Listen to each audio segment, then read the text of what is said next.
right, and good evening, everybody. I see a lot of back and forth and the chat about the snow. Hey, look, I'm glad, even with all this climate change, it's still able to snow. But I'm glad to be here, safe, warm, and cozy with some folks that know quite a bit about some important things. And I want to welcome everybody. I am Joe Turner, who is the president and CEO of Exponents. But here I'm wearing another hat, and that is as co-chair of the New York State Harm Reduction Association. We are pleased to present, which I believe is our fourth, our fourth town hall on a variety of topics that impact all of us, but especially for those the most vulnerable among us that are affected by policies that just engender inequity. This town hall, I'm especially pleased to announce, and I love the title, The Good, the Bad, and the Ugly, COVID-19's Impact on Services for People Who Use Drugs. The Harm Reduction Association is relatively new, but it's a number of organizations that came together and said, look, we need to have a seat at the table. Because someone said, if you're not at the table, you're going to be on the menu. And we said, look, it's time to realize that we have more in common than in difference. So our mission, I'll just read the mission, is to advance harm reduction practice and science as a scientifically based treatment, truly appropriate for substance use disorder, but also a lifestyle and approach to people who use drugs. We have a number of activities. We provide access to our members to advanced trainings down to the direct service level. We advocate for policies that reduce the stigma and the harm that attend people who use drugs. We advance these policies that are based on science and not ideology. And we collaborate with partners because you cannot decouple substance use disorder from the societal barriers such as systemic racism and gender and class inequity. They are wrapped, tied, and tangled together. So we are going to get started with this. Oh, yes, right. Thank you so much, Naomi. And to follow this up, we are so pleased to announce that the Harm Reduction Association will have our first inaugural, right out the box, conference on January 26th and 27th, following week, February 3rd and 4th, where we are going to provide some state-of-the-art trainings and conversation. We're looking at the historical context of harm reduction. We're going to provide some insight into integrative harm reduction psychotherapy. We're going to have panelists that really, just cover the span of substance use disorder treatment and approaches. And we are looking forward to a very informative and engaging conference. I urge you to visit our website, our new website, which is listed on the screen. We have a lot of information about that conference, as well as about our association. Okay, thank you. So I want to, at this time, turn it over to the people that are going to drive this train. And two of the most fierce and bodacious and compassionate thought leaders in the field of harm reduction. I want to introduce the moderators, and I'll start with my comrade Jasmine Vanella from Vocal. She is their drug policy coordinator and has led the campaign to end the racist drug war, as well as promote policies that that promote harm reduction and public health for the last several years. She's been practicing harm reduction long before she knew its language, and focused her career on the global consequences of the drug war. Jasmine is well known throughout the community, the harm reduction community, and we are so pleased and honored to have her moderate this session. She will also be accompanied by Emma Fabian from Evergreen, Associate Vice President of Harm Reduction Services at Evergreen Health. But Emma is also on the executive committee of the New York State Harm Reduction Association, as well as co-chair of the Harm Reduction Committee of ASAP. But even more importantly, she participates in a number of statewide advocacy groups addressing especially issues that impact people who use drugs, including buprenorphine, hepatitis C prevention. She's a part-time instructor at the University of Buffalo at the School of Social Work. And I like this word, she's an activist. So at this time, I want to turn it over to Emma and to Jasmine to get this party started. Thank you.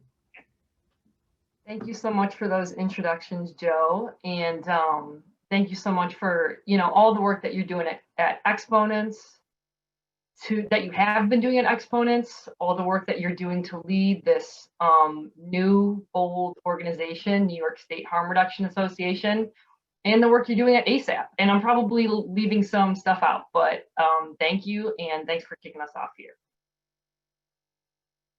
So, we have a tremendous, tireless group of panelists lined up for this evening who are organizing within, on the front lines of, and overseeing harm reduction services during these crises of COVID-19 and overdose.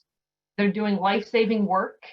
Their programs are seriously underfunded, and their programs are compromised in new ways because of the pandemic and state's fiscal crisis. They're located across the state, just as Jasmine and I are. Jasmine's in Brooklyn, and I'm here in Buffalo. I think both areas are snowing. It's probably snowing across the state today. But without further ado, let's just do a brief introduction of our panelists for this evening. And we're just really gonna hit the tip of the iceberg here in terms of the work that you're doing. So please feel free to elaborate, provide some context about where you are, the work that you're doing, the work that your teams are doing, as we move through our questions and prompts for this evening. So first up, a good friend of ours, Roberto Gonzalez. He's currently ACR Health's Director of Syringe Exchange Programs, which oversees 9 counties in upstate New York. That's a lot of space, with 6 wonderful team members he's working with. Roberto provides support to program sites serving over 5,000 individuals in need of harm reduction services and fighting every day to eliminate the spread of HIV, hepatitis, and overdoses is his calling. And he works to improve the quality of life for others every day. Next up, Julie Reitzler-Schelling has been a harm reductionist at heart since her early undergraduate days at SUNY Geneseo, where she studied biology and was a peer health educator, passionately focused on safer sex and substance use behaviors. She has over 19 years, I didn't know that until I read this earlier today, 19 years of experience in community health promotion and HIV, hepatitis C, and STI prevention programming in the greater Rochester area. Julie currently serves as the Director of Harm Reduction Services at Trillium Health in Rochester, where she oversees staff providing life-saving services to people who use drugs. And I've seen those services firsthand. Can't wait to hear more. Thanks, and I'm really excited to be with everybody on this Zoom call. And thank you, Joe, for that beautiful introduction. And and also really excited to dig into the conversation here. I'm really excited to introduce our other two panelists. We have Will Robertson, who is community leader at Focal New York, a recovery coach at Harlem United, and a member of the Peer Network of New York. Will has often said he is so grateful for what harm reduction has done for him, and often says that it gave him his life back. Will is boots on the ground harm reductionist for the Peer Network of New York, goes out into the community providing harm reduction supplies, is a walking resource center, educating the community. He also advocates with us at Focal for harm reduction policies like mandating a bill that Will was instrumental in winning to make sure that all New York City homeless shelters and staff and residents are trained on and have Narcan, as well as fighting to finally get overdose prevention centers off the ground and decriminalizing syringes. And then excited to introduce Biz, who is here. She will mention later, filling in for Charles today. Biz is the drug policy coordinator at Focal and has been organizing throughout the pandemic at methadone clinics to really demand equitable access to take homes, as well as organizing people who are directly impacted. And with that, I will punt back to Emma. Very excited to open up this conversation with everybody. Thanks, Jasmine. Jasmine, feel free to interrupt me if my microphone is cutting out, because a few people just texted me and said it's cutting out. So could be a Wi-Fi thing. Just let me know and I will figure it out on my end so we don't waste time here. All right, so let's jump right into it. Julie, heads up, this question's coming for you to open up our conversation here. You know, you and I have both been in the syringe exchange harm reduction world here in upstate New York or Western New York for several years now. You're right down the 90 from me in Rochester. And because of what's going on in your community, public health wise, social justice wise, I've been thinking a lot about you.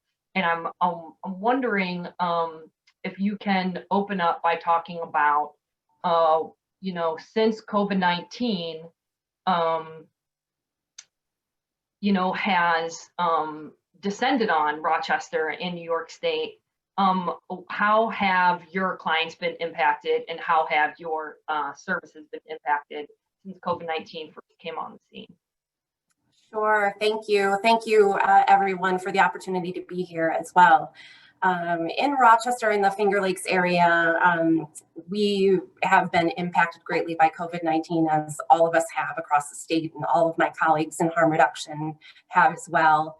Prior to COVID-19, we had a wonderful, very homey drop-in, you know, kind of welcoming environment for the community that we served, for the people who use drugs that would come daily sometimes and sit and just be with us. We could welcome them into this older home. We had a lounge. We had the ability to give people lunch so people could have coffee, they could have water. There was a place for them to just kind of be in peace and to remain connected.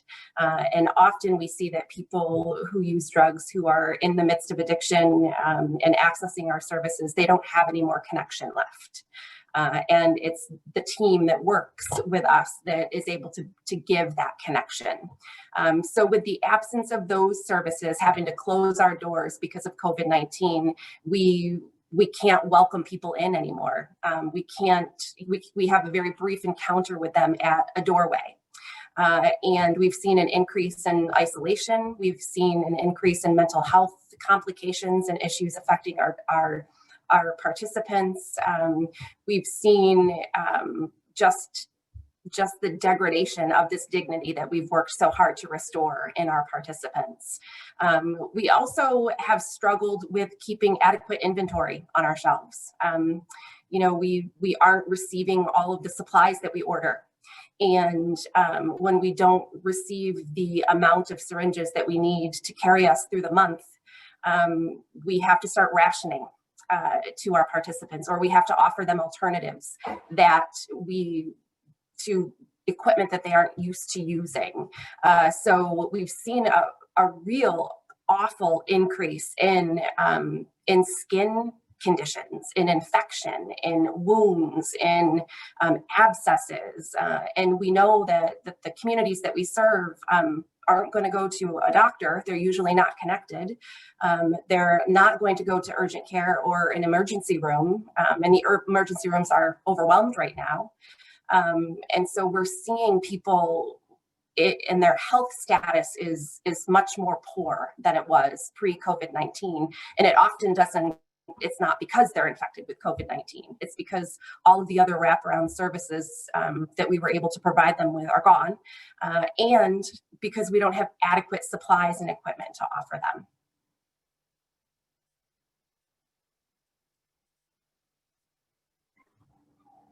So, you know, it sounds like a lot of, you know, one of the things we're going to talk about this evening is how syringe exchange programs and harm reduction services have, in this real way, like literally lessened supplies, especially in recent months as COVID-19 has been going on for 8-9 months at this point, and have also been severely impacted by the state's fiscal crisis, is something we're going to delve into. And I'm wondering, Jasmine, if you want to kick it next to one of your comrades from the New York City area to get a take on how COVID-19 is impacting, you know, the downstate area as well. Yeah, so Julie, you mentioned around rationing supplies and what syringe shortage kind of looks like at the Rochester level. I think folks across the state can really speak to that. And I wanted to punt to Will next to really talk about, from the get of COVID, what were some of the challenges doing a lot of outreach in the Bronx of like, what were you experiencing and what have clients experienced throughout the whole entire pandemic? Well, how y'all doing? Good afternoon to everybody. First of all, I would like to say that in the beginning, when the COVID first came out, when it first started, the agencies closed immediately, and we were pre-COVID. We were serving our communities on a regular basis.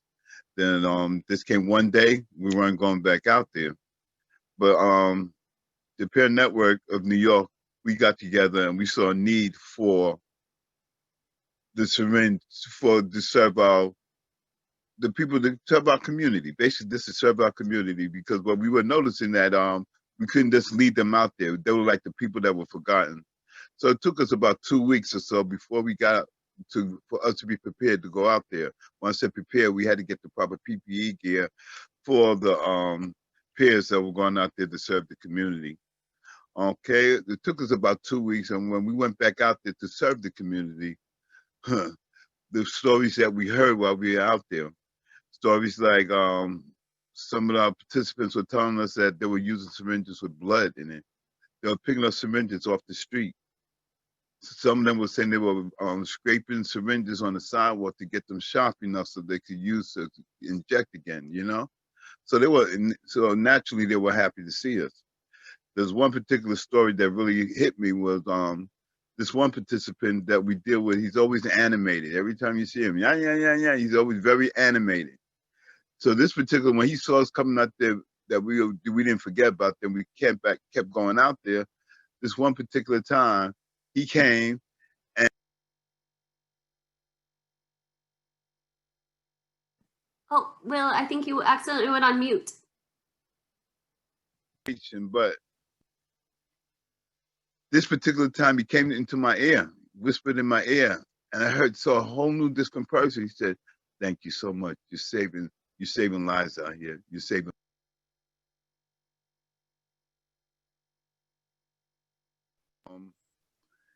Mode and whatnot. And when he did that, it was like, you know, I'm a big man, you know, I'm a proud man, but it put a tear to my eyes to see how much that they cared enough about their lives and whatnot. They cared about so much about. Will, I think you're accidentally Also, hitting a button. What we started receiving out there, what we started seeing out there was the lack of PPE gear for the said community that we were dealing with.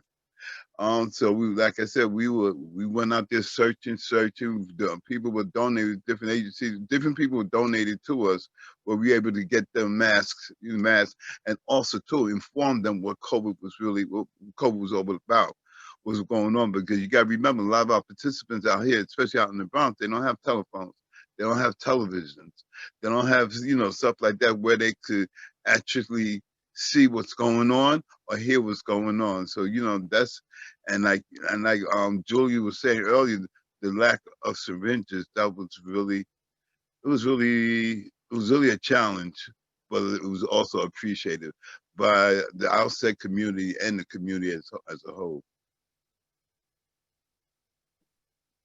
Thank you so much for that, Will, and thanks for sharing your stories about folks in the Bronx, and I know you'll share more as we move on this evening.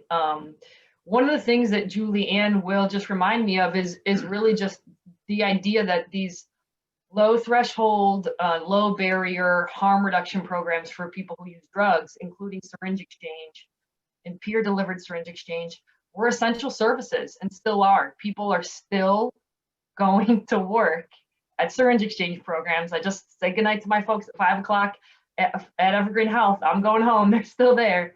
I'm laughing, but syringe exchange providers, other harm reduction providers have continued coming to work month in and month out, going out on the streets like Will is mentioning, and being community for folks who might not have a heck of a lot right now.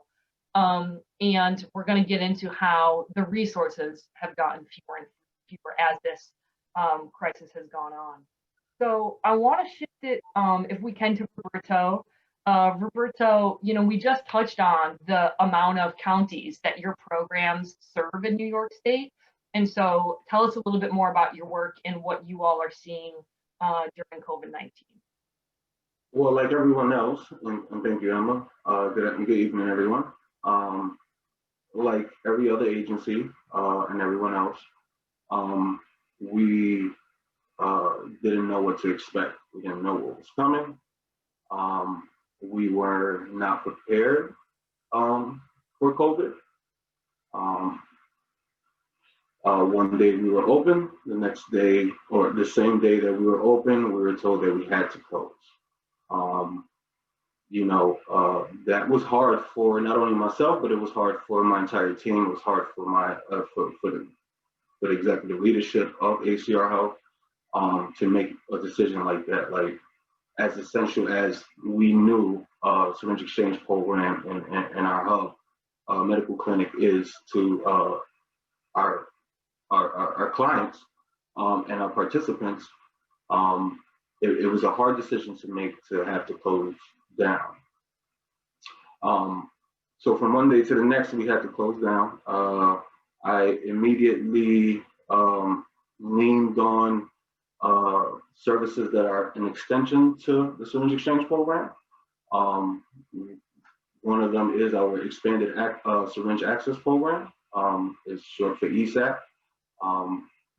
We have our ESAP program is a program that we utilize the pharmacies to provide syringes for our participants if we're closed, if they need access to supplies when we're not open, so they can always get a voucher from us and redeem it at specific pharmacies. So I leaned in on them. We were able to come to an agreement. I was able to, and it's just the way it happened was marvelous, because I was able to actually get them to agree to meet on the same day, the regional managers for Northern New York and Central New York and the Mohawk Valley, get them to agree to meet. We came to an agreement where they were going to serve our participants to the best that they could per their supplies, and they would do it without requiring vouchers, which is huge. So all participants had to do was go there and show them their program ID. We also leaned in on our peer program, which we have qualified peers who deliver syringe exchange program services within their networks and within the communities. So we had to make sure that they were comfortable delivering these services as well. we, again, were unprepared for COVID to hit. So we had very, very limited PPE, but we made sure that the peers were the ones who were getting that PPE to make sure that they were safe in delivering these services as well. I would say we shut down for a good month. About 3 weeks into the month, we started realizing the burden, that the pharmacies had taken on. We started realizing that there were still many people who were not getting the messages, were not receiving these services. So staff started doing special arrangements. Some PPE started trickling in. So we started utilizing the PPE the best that we could to make sure that we was meeting their needs. So it was instantly come up with a plan B, C, and D, and try to do the best we can. After a month, we resumed services for about another 2 months, but the services looked different in all regions. In Central New York, we had to work out of our mobile unit in a parking lot with no shade and the heat and humidity. But we wanted to make sure that people had access to the supplies they needed. And in the Mohawk Valley and Northern New York, we also had to serve people outside. We had to take care of people outside. What we realized was that we were, and still are, for the most part, the only point of contact for a lot of people. I mean, within the last 4 years, we served a little bit over 4,000 people. Within 3 months or 2 months, coming back on the second month after of resuming services, we realized that so many people were left. They felt abandoned. So many people felt alone. So many people had no other resources, no other people, no other family, nowhere else to go to. They started coming to us word of mouth started getting around. They started hearing that we were open. And when they would get there and get whatever they needed, they would hang out. They wouldn't want to leave, So that would spark up other conversations. We started learning, that people were suffering. And so at that time, we tried to do the best that we could to help them out and get them the resources that they needed. Shortly after that, they led our department and majority of the agency of ACR Health into a furlough period. Due to lack of funding, now, we're just still in the height of COVID. Now we have to let staff go. The few staff that were on still did the best that they could to make sure that services remained, services kept going, that the doors remained open. It wasn't easy, but we did it. It was a very, very short skeleton crew, but we did it. Within the next couple of months, we started experiencing not only a lack of funding, but a lack of supplies, a lack of syringes. We started running out of syringes. It got to a point where we were unable to provide syringes. Tell people we don't have anything, we completely ran out. We started referring people back to the pharmacies. Kind of looked, and not that it kind of looked like, it definitely looked like we were going backwards. We were not moving forward. We were not getting out of this rut. We started behind the lack of shortages, behind the lack of funding. We started, getting reports of people finding syringes on the ground, using them, finding syringes near garbage cans, using them. We started getting reports of people just sharing syringes with random strangers, with their significant others. We also received reports of people having to engage in sexual acts, intercourse with strangers, with friends. People would hold supplies substances over their heads. You know, and you know, the people who reported this to us, it's clear that this isn't what they wanted to go through, and it's clearly heartbreaking. We would have people come to the sites to return their syringes because we're in exchange, so we don't only distribute syringes, we also collect them. And you know, once people would get there and they would learn that we didn't have the supplies that they needed or the sizes that they needed, you know, staff would literally see them go through the bins, picking out the best syringes that they thought that they could reuse until, you know, hopefully we were able to get more supplies. A lot of advocacy around it, a lot of phone calls.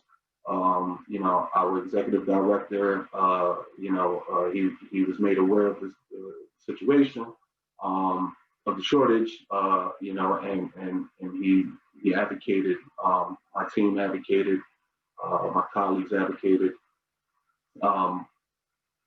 These last 2 months have been a little better, you know, a little better. Fingers crossed there. But it has been a traumatic experience, not only for staff, but I'm definitely sure it's been a traumatic experience for our participants.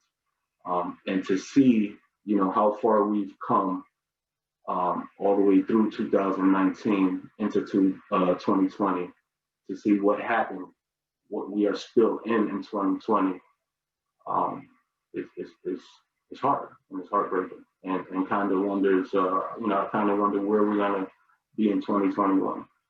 Yeah, thank you, Roberto. I want to like emphasize on a few things that you said, what Julie said, what Will said. Quickly, I want to tie in a bit about like what was happening with folks who were receiving methadone during the COVID pandemic, or I guess we're still in the COVID pandemic.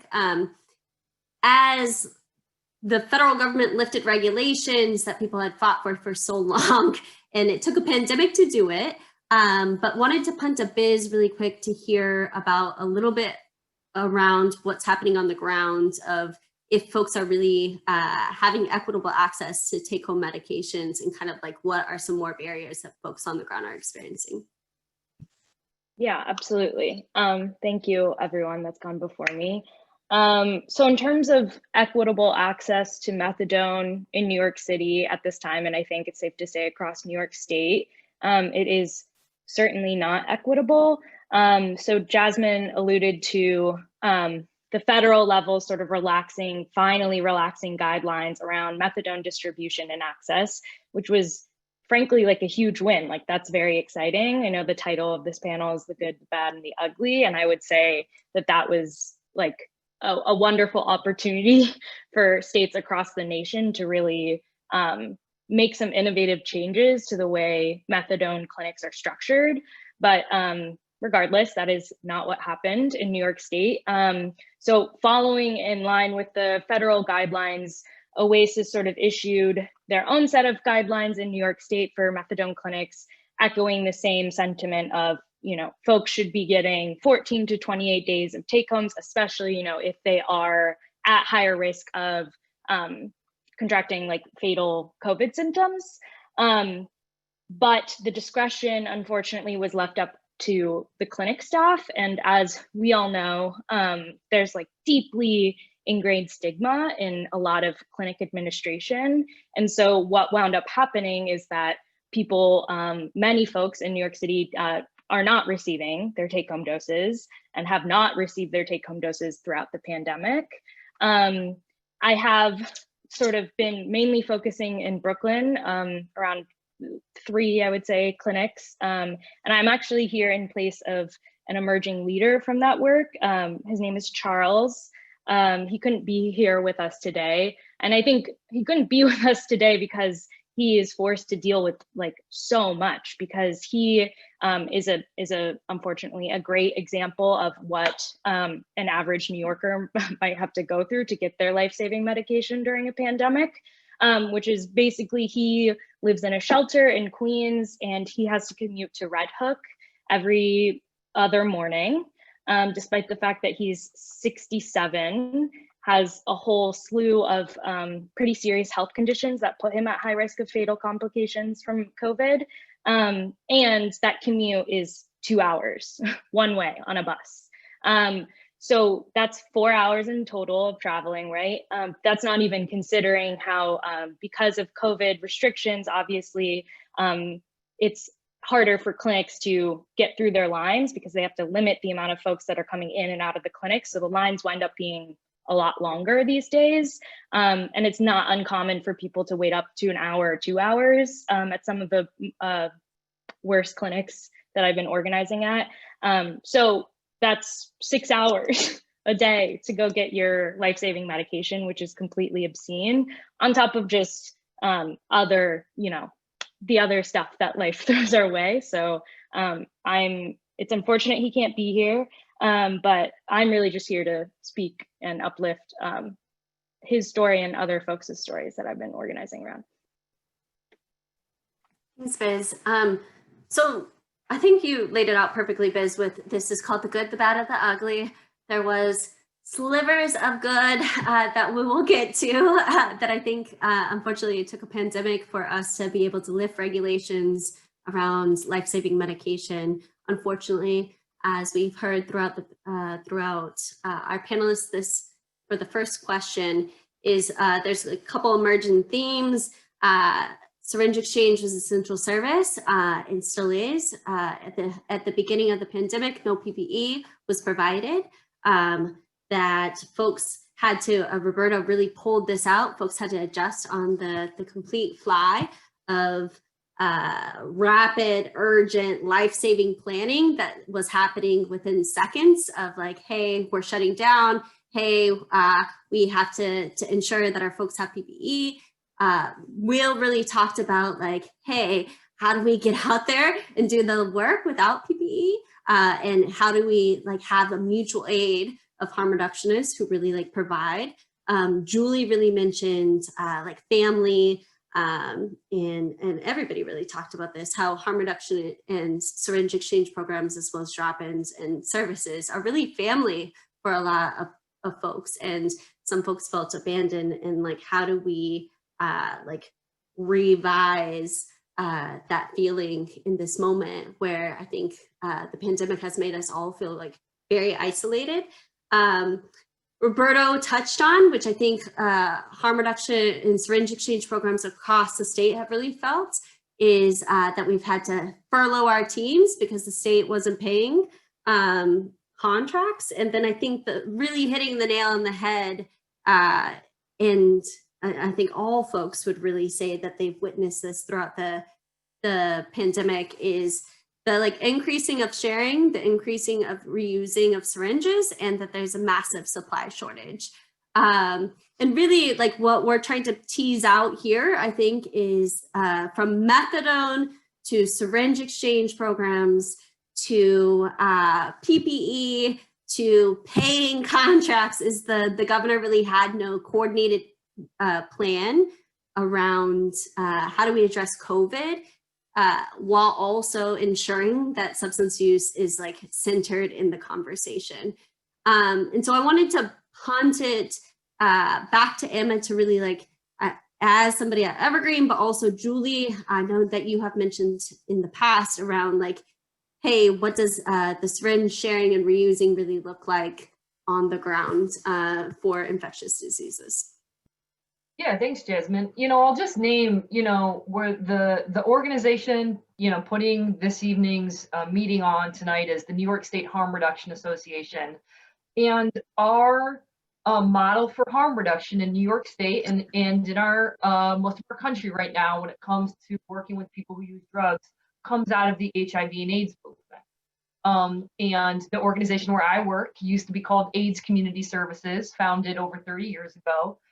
We're now Evergreen Health, but most of the organizations come out of either an organizing or a service provision framework that dates back to HIV and AIDS. And so, Julie, I've been reading a lot about Rochester. I've been following the work that Trillium's doing when it comes to responding to multiple crises I'm wondering if you could talk a bit about the impact of COVID-19 on HIV and hepatitis C. Sure. Yes. Thank you, Emma. This had been on our radar, and like you said, Emma, our organization used to be called AIDS Rochester, and then AIDS Care, and now we're Trillium, and we've diversified, and we do more things than just HIV specialty care and prevention, but we had years as a syringe exchange program where we literally would not test a single person that was reactive for HIV. We just had zeros in that column, no new HIV infections. And at the end of 2019, and then like sort of blossoming with COVID-19, we have a lot of HIV that we're seeing and that we're hearing about in this community, in the people who use drugs in that community. On October 15th, the New York State Department of Health issued a health advisory indicating that there was an increase in HIV infection in Monroe County. And so I don't know what the threshold is for their data in the terms that they use and when they say it's a cluster. I've been told it's not a cluster yet. However, we used to see around 55 new cases a year total in our county. And we already were at 55, as of mid-September this year. So we're surpassing our normal and our average. And what's more alarming is that the majority, over 50% of these new HIV infections, we're finding in people who report injection drug use. And so, we've taken sort of the most successful public health initiative in New York State where, prior to syringe access, there were over 50% of new cases of HIV in this community. We introduced syringe access and syringe exchange, and we were able to bring those numbers down, to less than 3%. And I feel like with COVID-19, with the restriction on supplies, with the sharing and the reusing, we're undoing all of that progress that we've made, much like Roberto mentioned. And ironically, in the health advisory, which went out to all community-based providers and healthcare professionals, in that advisory, the guidance mentioned by the state was to make sure that everyone had access to harm reduction services and harm reduction supplies without limiting access. But it's heartbreaking for our staff to have to, turn people away with either no syringes or syringes they're not comfortable with, knowing that we have HIV infection out in this community again. So we're doing as much as we can. We've filled bleach bottles, we've filled water bottles. We're truly pedaling backwards in this. We're really encouraging safer sex behaviors, but like Roberto mentioned, survival sex is a real thing, especially now where people, may not have access to adequate housing or food or just the things that they need to keep them alive. So I think that this is only going to get worse, right? If there's no remedy to this soon, this is only going to get worse, unfortunately. Thank you, Julie. Every time that you say what's happening in Monroe County and similar stories from across the state, it like literally is it gut-wrenchingly, terrifyingly us moving backwards at a moment where it's 2020 and we should be moving forward. Using bleach bottles, a strategy from so long ago, it is terrifyingly frustrating. And given that, I will continue to say that as the governor withholds money, we're unfortunately in this situation with the supply shortage that's happening across the whole entire state, upstate, downstate, and rationing supplies is terrifying. Will, I know that you have done a lot of work in what you mentioned, Julie, around folks being unstably housed or homeless. I know I'm enjoying the snow, but part of my heart right now is really feeling for our folks who are outside. Will, did you want to mention a little bit around the folks that you've been serving in the Bronx and what's happening around homelessness and people being unstably housed during the crisis? Well, unfortunately,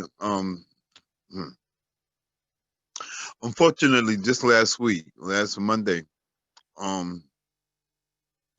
one of our participants, we got to know this participant real well also too. Anyway, he died. He died last Monday, and when I got to the park to where they hang out at, they were just covering his body, putting his body into a body bag. The ME was there. So my first thought that he died from an overdose, but come to find out he died from the elements out there, the weather and stuff like that. I'm seeing a lot of this. I'm seeing a lot of stuff like that. For instance, I'm seeing a lot of human feces in the streets because during COVID, the restaurants closed. The Burger Kings, the McDonald's, so they have no place to go to the bathroom, so they're using the streets. You see a lot of people with depression. This is the holiday season. I get a lot of complaints about the syringes that we are using now. It's a different grade of syringe than what they used to. They complain about when they pull the plunger back, the blood goes into the plunger. There's so much complaints about that. And you figure that this is going through the second wave, that we should have learned from the first wave, the mistakes we made from the first wave. Okay, the second wave, we should be more prepared. But like Julie was saying, it seems like we're going backwards. I'm fighting. That's why I'm fighting. I'm fighting so hard for the safe injection sites. At least there would be someplace where the people could go to the bathroom. At least it would be someplace where people could go and warm up. You know what I'm saying? The situation out there in the streets now, like I said, it's a lot of depression. The safe consumption site would at least have where they could talk. Where the participants go and talk to somebody. I'm out there now, and I'm basically using my recovery coach knowledge to deal with a lot of these participants out there, because now they just want to talk. They're sharing. And come to find out that one of the shame about it is that the person who died last week was an ex-Marine. He fought for this country. And look what they were, and it seemed like they're turning back. Me personally, we had to put pressure on this governor, because the governor's killing people. I saw that in the chat earlier. The government is actually killing people. And this is the second wave. We should have learned from the first wave of COVID what was missing. It took the city at least 6 weeks to come out with PPE gear. That's for New York, that's for the community. Not just the community we serve, but that's for the community where we could get PPE gear. It took them 6 weeks. Now what are they doing? This is the second wave. And it's only going to get worse, Anyway. Will, thank you so much. What a moving story, and I'm glad that you lifted it up this evening. I don't know about the folks that have called in this evening, but I know that in our communities, a lot of us are living with a privilege that allows us to not have to think on a day-to-day basis about what the impact of public spaces being closed because of COVID-19 has done to our most vulnerable people. And people who use drugs, people who are dealing with mental illness, people who are dealing with homelessness, people who are impacted by poverty, people who are impacted by HIV, hepatitis C. The impact of COVID-19 has been on multiple levels. And I know in Buffalo at our office, when COVID-19 hit, and shelters started to close. That's what we worried about 24/7. Where were our people going to sleep? What was going to happen to them? So I just want to thank you, Will, for the work you're doing and for bringing up that story on our call this evening. it reminds me that when we were preparing for this call, we were talking about overdose data. And, you know, I want to open it up for a conversation about what overdose rates and what non-fatal and fatal overdoses look like across the state right now. And just, I'm reminded that Will said something, you know, I said, I think cases are a little bit underreported where I live in Erie County, and they're still pretty high. They're still going to surpass all the you know, 2019, 2018, 2017 data. And Will kind of jokingly said, yeah, and that's just what they're reporting. And so I wonder, Julie, I see you nodding on the screen here, and Roberto. Julie, would you mind talking a little bit about overdose rates in Rochester? Sure. And then other folks, please feel free to jump in based on what Julie shares as well. Yeah, I actually was talking a few weeks ago with our opioid overdose prevention program coordinator about this very issue because there was an article that ran in the paper by our county law enforcement agency about how overdoses were down. And in talking with the staff, you know, who are doing the frontline work, we know that that's not the case. And we know that when our staff come back to, or when our clients come back to us and report that they need another Narcan kit because they have used one to reverse an overdose, we gather data about that. And the majority of the people who are coming back to us for refills and kits do not call 911. And that's where law enforcement data gets their declining overdose rates, fatal and non-fatal. So we got a request from the county health department. Finally, I had been offering them data. They didn't want it because we knew they didn't have the entire picture of what was happening. And our program coordinator, who you know, has taken everything virtual and remote in COVID-19, was able to kind of pull all that data together so we could share that with the county, and hopefully they will see a bigger picture. But that's only if they have access to Narcan, right? And I think that we can't not mention that Narcan and the timely fulfillment of that order, that supply has also been an issue during this period of time. Thanks, Julie. Yeah, we ran out of Narcan at our syringe exchange. Hope I'm not letting out any secrets, but you know, what saved us was actually our local health department in Erie County lent us about 100 doses of Narcan, which was gone in a couple days. But you know, I guess that's one of the good, the bad, the ugly, is that we have seen, because our Narcan is just, we can't hold on to it fast enough. We're just giving it out. People need it, and people are giving it to people in their networks, which is a beautiful thing. But we just can't hold on to it really. And people have been, other programs have been recognizing how many people we serve, you know, at a syringe exchange. In some of our communities, COVID-19 has actually, I think, made some of our partners in the community realize what a service syringe exchange is. How we don't close our doors, how we welcome people in and meet them where they're at. And so I want to shift to Roberto and see if you want to add anything to the conversation about overdose during COVID-19. Absolutely. Thank you. You know, we're kind of seeing the same thing across the board. Overdoses are occurring, just like they were pre-COVID. The challenge that we're having now is actually having supplies, having Narcan to give participants, to give people. You know, recent reports of carfentanil has been put out of carfentanil showing up in actually all three of our regions now, Central New York, the Mohawk Valley, and Northern New York. Specifically, on an average, in Central New York, people are reporting needing to use anywhere from 3 to 5 kits to revive somebody. In the Mohawk Valley, it's 4 to 5 kits to revive somebody. And in Northern New York, it's been somewhere around 5, 6 kits. And so this is, you know, we're open 2 days a week in the Mohawk Valley in Northern New York, 3 days a week in Central New York. And so these are weekly reports that we've been getting in the last month. We do the best we can to make sure that each site has, at least 100 kits.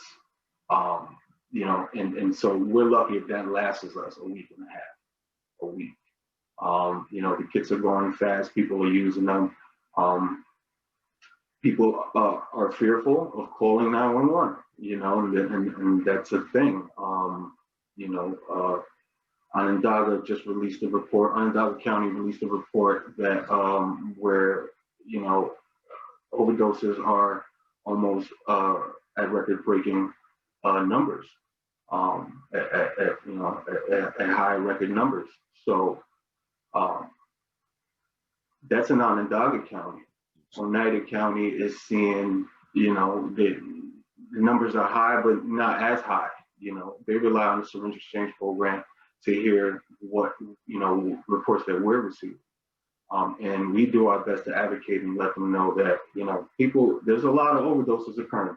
People are overdosing, people are using multiple kits to revive someone. Right. These overdoses. They're very fearful calling 911 because they either get detained, they get harassed, they get help for whatever reasons. But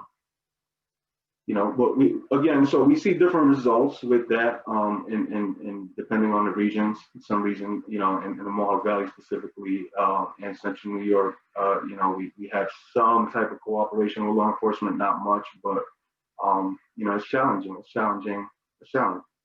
Thanks, Roberto. Yeah, and I want to, you just touched on something that I kind of want to revisit. Both, Will, Julie, Roberto, and Biz kind of mentioned some of this as well. I was just talking to a reporter or a journalist earlier today who is working on a piece about syringe decriminalization, because although we are talking a lot about syringe and Narcan distribution, we actually don't necessarily see a widespread acknowledgement across the state that syringes are completely legal to possess, especially if you get them from a syringe exchange program. But it really should be such that nobody should be criminalized or penalized or targeted for carrying syringes. Will's shaking his head. That's what's up, right? So the point is, the journalist asked me, well, what's it like, Emma, when somebody comes into the program and tells your staff that they were stopped, maybe arrested even, for syringe possession? And I was rendered a little speechless, because I think there's this part of us as harm reductionists that just wants to keep going and provide a solution for our people, but that is incredibly demoralizing to be serving people who are also either the targets of actual criminalization or just the targets of stigma. And our programs, our harm reduction programs, are designed to serve people who use drugs and are not engaged in a more traditional treatment program. Abstinence-based programs are just more traditional programs. And so, Roberto, Julie, Will, what is it like to know that you are working for a program that is meant to meet people where they're at and provide them some basic life-saving tools, and when they ask you for a 27.5 pack of syringes, or they ask you for Narcan especially, and you don't have it? Well, as far as me, just to piggyback a little bit on what Roberto was saying about the criminalizing, about people were getting criminalized. Well, as far as, we've heard stories about how the police are picking people up because of syringes. And even though we had a story with the girl, with the participant actually showed us the paperwork that they were picking, they picked her up for a fentanyl strip. She had the fentanyl strip, and they took her, they arrested her for fentanyl strip. Why? I guess it's like you were saying earlier, the stigma. Talking about what Roberto said earlier about making the phone calls, a lot of people are scared to make phone calls now, because all of a sudden, for let's say somebody overdose, it becomes a crime scene, especially if there's fentanyl in there. within the drugs, you know, and everybody gets tagged for that. That's according to what they're saying. Also, too, the drugs during COVID, the drugs were a lot weaker, so participants are using more. Now that COVID was slowing down, the drugs became a little stronger. So now what they were used to using when it was weaker, they were using that, and a lot of people were overdosing. So much so that the participants, sometimes that's the first thing they ask for is Narcan kits. You know what I'm saying? And I've seen it. I've seen it, and I realized that a lot of our participants are actually walking, showing the Narcan kit, that they have Narcan as to save. I heard the stories about how during COVID, and just recently, how they saved such and such's life, you know, because they had the Narcan. So they were very grateful for that.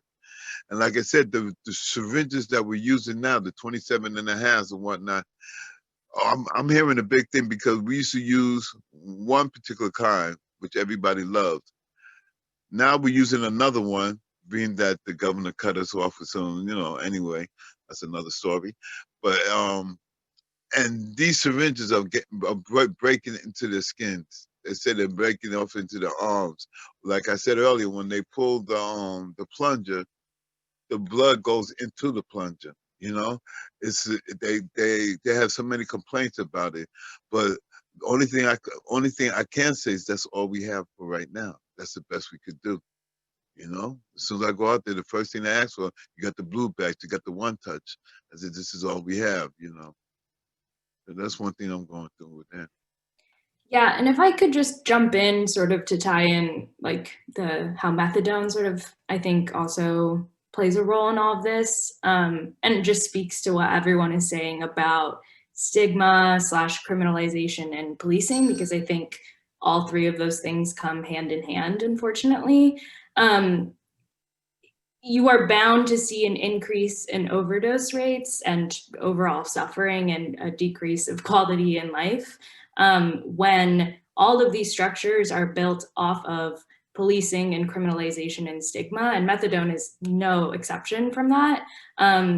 You know, right now, the bare minimum that the state could be doing to address the increase in overdose rates across the state is making sure that accessing life-saving medication like methadone or Suboxone, whatever it is an easy feat. But that is, as I illustrated with Charles's story and many other folks that I've been organizing with, that's just simply not the case.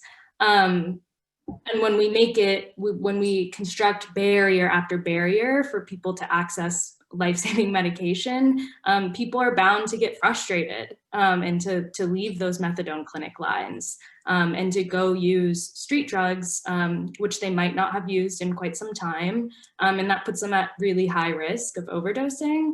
And then there's also just the issue of like literal policing outside of methadone clinics. There's been a clinic in particular that I've been organizing at here in Brooklyn where there's an NYPD like floodlight permanently stationed outside of the clinic. And also it's not uncommon for police officers to sort of patrol the lines, which, as I stated before, also are like going around the bend. And because of stigma, folks don't want to be seen outside in those lines. They already don't want to be standing in those lines, risking being seen by family members or friends, what have you. And so policing also is deterring folks from accessing their life-saving medication.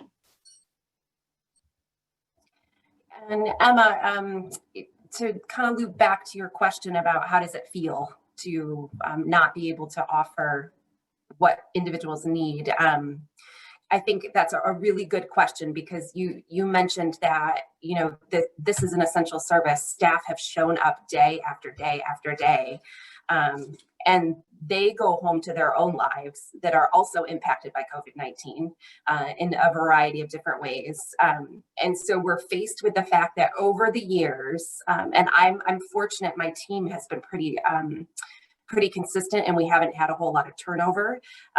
Over the years that we've operated, we've created this environment and culture. We've earned the trust of this community, the community that uses drugs, and they've come to know this program as a place where they can report to us, they can come hang out with us, they can access services and be free of stigma, and they have access to all of the supplies that they need. And now we might not have Narcan to give them, or we don't have the proper syringes to give them.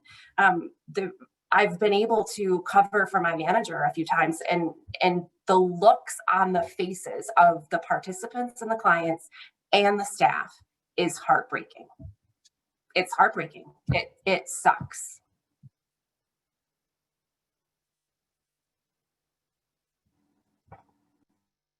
I just want to echo that, Julie. You know, it's almost the, I mean, and so staff have voiced this to me before, and I'm right there with them. It's that question of, why are we here then, right? If we don't have what we need to provide people what they need to continue saving their lives, then why are we here? You know, same question, you know, on the flip side is, what else can we do? What more can we do, right? To try to meet their needs.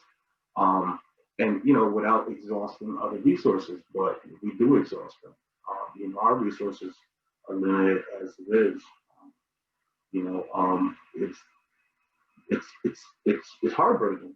It really is. I mean, that's just, it's heartbreaking. We try to do the best we can to find an alternative for them, but, you know, like Julie said, they've been coming to us for years.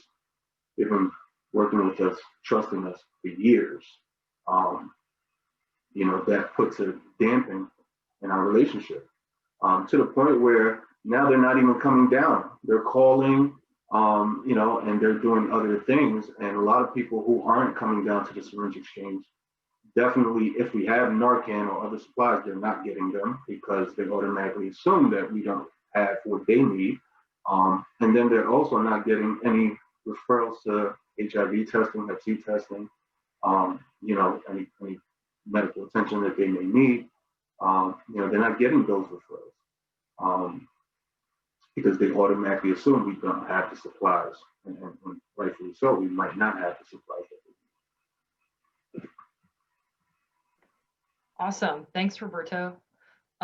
You know, I just want to raise that there's a couple very good questions that have been mentioned in the chat, and we wanted to move to kind of a Q&A format here to see if people can put questions in the chat box. And then I believe there's also a Q&A feature in Zoom that I am very experienced in using, but I know it does exist. So use the chat feature or use the Q&A feature. Send us questions directly for a moderator or a panelist, or just things, you know, like a question about harm reduction practice in general that anyone can answer. Please feel absolutely welcome to use one to ask a question. And there's a very good question that says, thanks for sharing all of this. You're welcome. Thank you to all the panelists. You know, for folks who don't work directly in harm reduction, and this is an interesting question, for those who don't work directly in harm reduction, but consider themselves allies, how can we help? We'll just jump off by, I will start off by saying that I do think all of us can be harm reductionists. If you've taken the time today to get on this call, you have it in you to be a harm reductionist. Whether, regardless of where you work, even if you work in a traditional treatment setting, I think that there are things that potentially that you can do to champion your organization moving towards a more harm reduction approach, including joining the New York State Harm Reduction Association and taking part in a conference, virtual conference that's happening in January and February, which we'll plug at the very end of today's discussion. So there are things that you can do to be an ally to harm reduction or become part of the harm reduction movement. I wonder if any of our panelists, if anything in particular comes to mind. So this sounds like somebody who works in substance use treatment or works in drug treatment, but doesn't consider themselves a harm reductionist. They're working in harm reduction. Well, I know one as of last week, well, we work closely with Columbia Nursing School and also with DOH, and what they've been doing to help us out, they've been coming to try to attend some of our participants who have wounds, to care for their wounds, to care for their wounds actually out there where they're at. They're meeting them where they're at, you know, because like you said, so, like we talked about earlier, some of the participants can't go to hospital. Some of the participants don't want to wait for hours and hours to go see an emergency room. So that's one thing that we're working on it. We still started last week, but now we're trying to work on it. So this way we become more accessible. So really, we're not talking about the big wounds, you know, basically being that they're reusing, participants are reusing syringes and stuff right now. You see a lot more abscesses and stuff like that. So that's one way they're helping us out. That's a great example, you know, kind of partnering to provide services to the harm reduction provider in town. I also think that you can urge your organization to make it clear that referrals should be accepted from the harm reduction provider in town, and that you should refer clients, patients, participants in your organization to the harm reduction provider in town. Did you have anything else that you wanted to add, Julie? I saw you nodding along. I was going to say, talk about it. Talk about it. Talk about it. Talk about it. Talk about harm reduction as being just as important in that continuum of care as any kind of treatment for substance use. It's a point of entry into other health services, and it's so much more than just new needles and new equipment and disposing of used equipment. So I think just, figure out who's doing harm reduction in your area and, read a little bit about it and just share widely. Thanks, Julie. That also reminds me, if you do work in a clinical setting, look up folks like Andrew Tatarski, who have tips for doing harm reduction psychotherapy, infusing harm reduction techniques into clinical work. Harm reduction truly is meeting people where they're at. And there are tools for bringing that approach into clinical work. Any other one? Anyone else want to speak to that? There's so many possible answers. We could probably have an entire town hall just on that, Jasmine, but do you want to jump on? Do you want to answer the Good Samaritan question, Jasmine? There was a really good one. There's a couple of questions that they're rolling in now. It's awesome. Hopefully we'll be able to answer them all. And if not, we're all around in the world.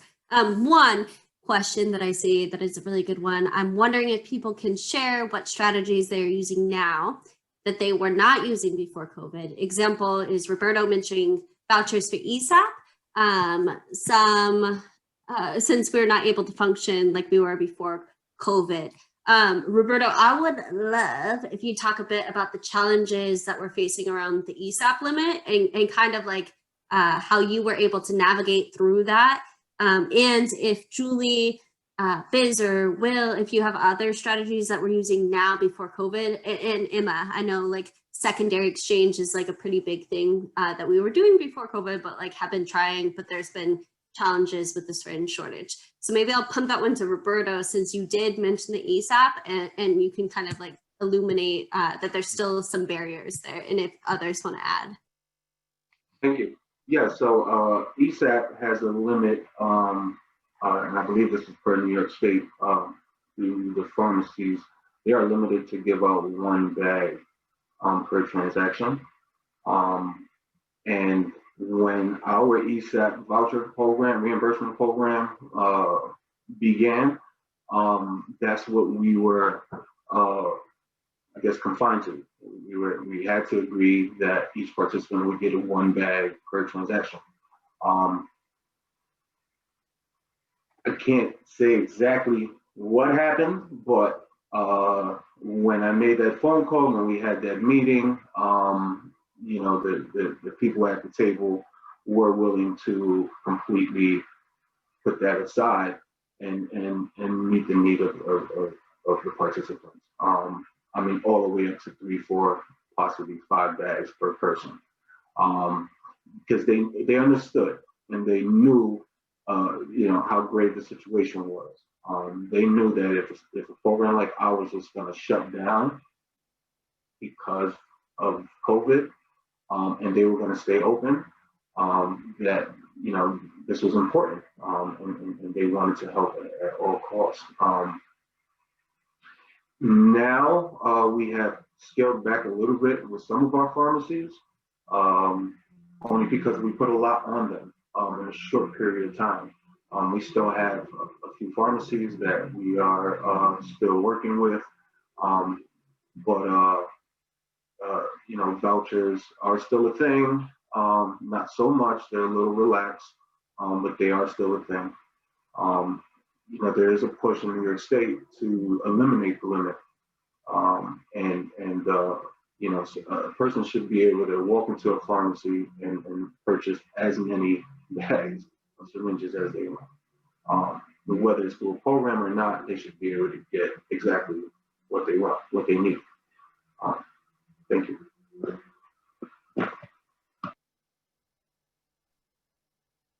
I think I've also seen harm reduction providers in this moment figure out different ways to communicate with the people that they serve. Our syringe exchange program manager at Evergreen in Buffalo, Dan Offlick, came up with a way to use a pretty inexpensive text message program to send text messages out to participants who want to opt into the service, and are especially in rural areas that are served by our mobile unit.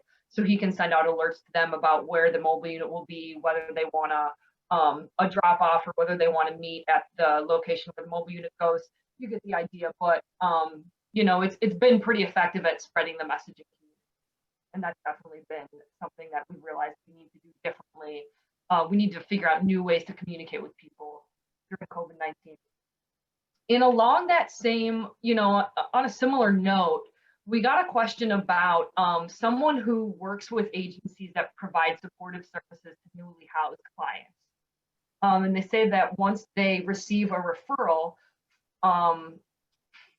from harm reduction services, they're challenged about how many calls to make to try to engage someone.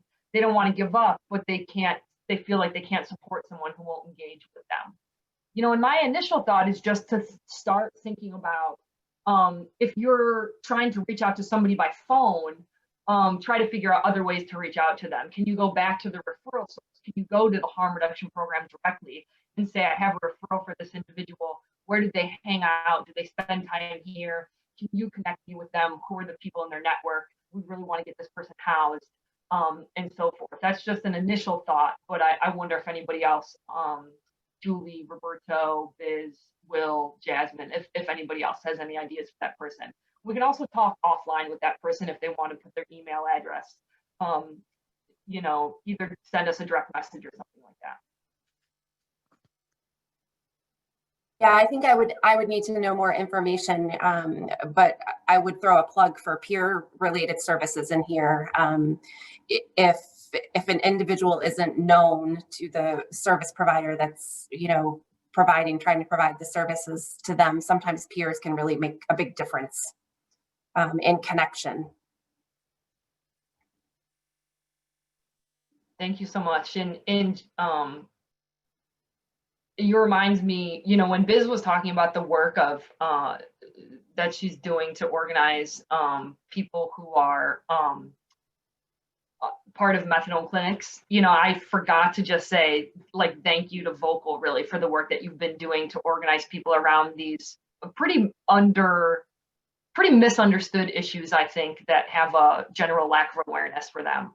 And I think what a lot of us have learned about peers over the years and working with directly impacted people, we've definitely learned from Vocal New York. So thanks for leading the way on that. There was a question about how someone on the call tonight does Narcan trainings in their community, and they always let people in the trainings know about the Good Samaritan Law, and wanted to know if we're suggesting that there are police officers that are not following the Good Samaritan Law. Will or Jasmine, do you want to speak to that? Sure. Yeah, so I think that the challenge, and I know that Julie, Roberto can also speak to this. I imagine Emma, being a syringe exchange program, you can also speak to this. So the Good Samaritan Law does protect people from, no, my brain at 7 o'clock is blanking, immunity, right? Of being involved with like getting charges based off of having drugs on the scene. Recently, this last session, so in June, there was expansion around the Good Samaritan Law that people at restaurants, bars, libraries, etc., can administer Narcan and have immunity. There are issues. And so, like, yes, I would say that there are issues. It does not protect against folks who are on parole.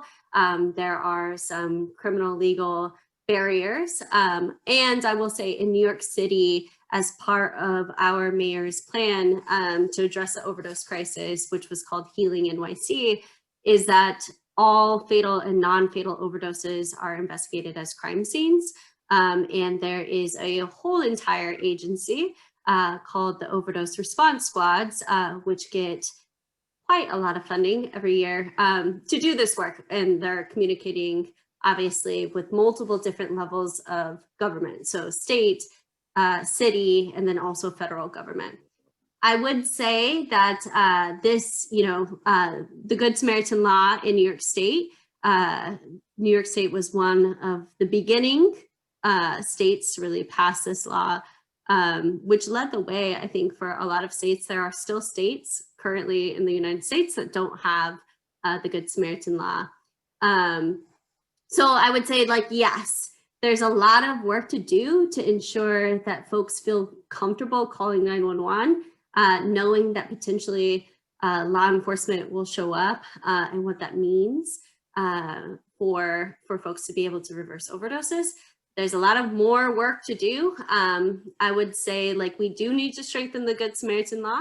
And essentially, like, what I would also say is, like, we really just need to ensure that harm reduction is fully funded, that, like, what we've heard throughout the whole entire night, that we have access to Narcan, put it in the hands of people who use drugs, people who love drugs, people who work with people who use drugs, so that we can reverse overdoses as much as we can during this time. I'm going to punt back to Emma to close us out, knowing that we have 7 minutes left. Thank you so much, Jasmine. I think you hit the nail on the head. Our panelists have shared a lot of moving stories about how challenging it has been to provide these essential life-saving services over the course of COVID-19 to extremely vulnerable, disenfranchised members of our communities. And I think if we're serious in New York State, if we're serious in our country, but here in New York State about curbing the overdose crisis, if we're serious about saving lives, then it's time to commit to funding harm reduction programs. The stories about our programs not having syringes and Narcan on the shelves is absolutely unacceptable. And so there's some very real things that folks that have joined us this evening can do this evening, or you can take it back and share it with your coworkers, your friends. We're going to share a script in the chat box that is a really simple way to contact the state and let them know exactly what needs to be done in terms of providing supplies to harm reduction programs so that they can provide life-saving services in the community. And it also lays out that we need to seriously relook at the way that methadone services during this time are still requiring people to come every single day, wait in long lines, and some of the other horror stories that Biz mentioned from her work with folks in Brooklyn and in the New York City area. So please take a second to, did we put the link to the script in the chat?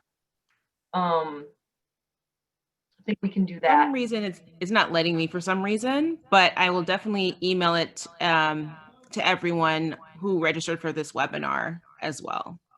Thank you so much. You're always saving us. Thank you so much. No problem. Actually, even better to send it out by email. It's a very simple script. It takes less than a minute, honestly, to call the governor's office and to email the governor's office and let them know. They've said, some folks have let us know that they're not aware of this situation. And so the more folks that contact the governor's office and let them know how absolutely outrageous this is, the more the better. And you'll see that the logo for End Overdose New York, as well as the New York State Harm Reduction Association, is at the top of the script here, in this sample language for contacting the governor's office. And End Overdose New York is a group that several of us are part of, that Jasmine has been tirelessly leading for quite a while, that has been organizing and raising up about a lot of the issues that we've been talking about tonight. So in addition to taking action by using this simple script, phone, email, feel free to use it, both or either of those ways. We also want folks to keep in mind the New York State Harm Reduction Association is having its inaugural conference virtual. Unfortunately, we couldn't be all in person this year as we had hoped to do with an inaugural conference, but January 26th and 27th, and then February 3rd and 4th. There's a block of time on each of those days that the conference is going to be held. The registration is affordable. It's pretty simple to register. It is an absolutely incredible tool for people who joined this call tonight and are wondering how to practice harm reduction more in the work that they do, or how to raise awareness among their coworkers, their colleagues, their supervisors, their peers, their direct reports about how we ought to be embracing the harm reduction approach in all drug treatment settings. And quite frankly, how harm reduction, how low threshold services, like Julie Ritzler said, is treatment. And so in addition to the conference, the last thing I want to point out is that the New York State Harm Reduction Association does have a wonderful new easy to use website, nyshra.org. Check it out. You can find links to previous town hall conversations. You'll soon be able to find a link to this town hall conversation and share it with your colleagues. And you'll also find out ways to register for that conference coming up. There's a lot of good information on the website. We want you to be involved as an organization or as an individual and follow along to help us raise awareness about harm reduction, help us advance harm reduction in New York State. That's it for me. I really wanted to share the script, the information about our conference, and checking out our website. And I really just want to extend gratitude to Jasmine, to the rest of the panelists for being with us this evening. And I want to see, since we have 2 more minutes, if anybody has any last words that they want to share about the conversation that we had this morning or this evening. It's been a long day, and about the state of harm reduction and the overdose crisis in our state right now. I just want to thank everyone. I'm sorry, Julie. Just That's quick, okay. just No, go ahead, Julie. Ray and just a powerful conversation. I know it's at the end of the day, but I think a lot of folks are inspired to get up tomorrow in the snow, and fight this good fight, especially to all of the panelists, Roberto, Will, my buddy, fighting the good fight on the front lines, Biz and Jazz, all of you. I just thank you from the New York State Harm Reduction Association. Thank you, Joe. And I think that what weighs most heavily with me is that I feel like we're at a tipping point, kind of on the precipice here for all of the talk that we've had tonight about going backwards. I think that that's a very realistic thing that could happen. And the investment has to be made now in these services in order for us to not move backwards, because the return on investment, if it's made now, is extraordinary. I mean, it doesn't take a whole lot of money to fund these programs, to pay our teams, unfortunately, and to provide, access to usable new supplies.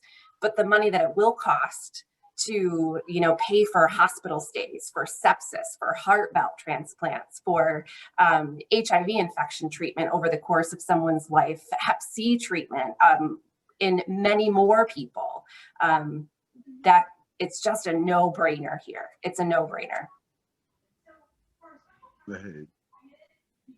Thank you so much, Julie. Beautiful. Perfect way to end. And thank you so much again to all the panelists, Joe, Naomi, and everyone who joined us this evening. Yeah.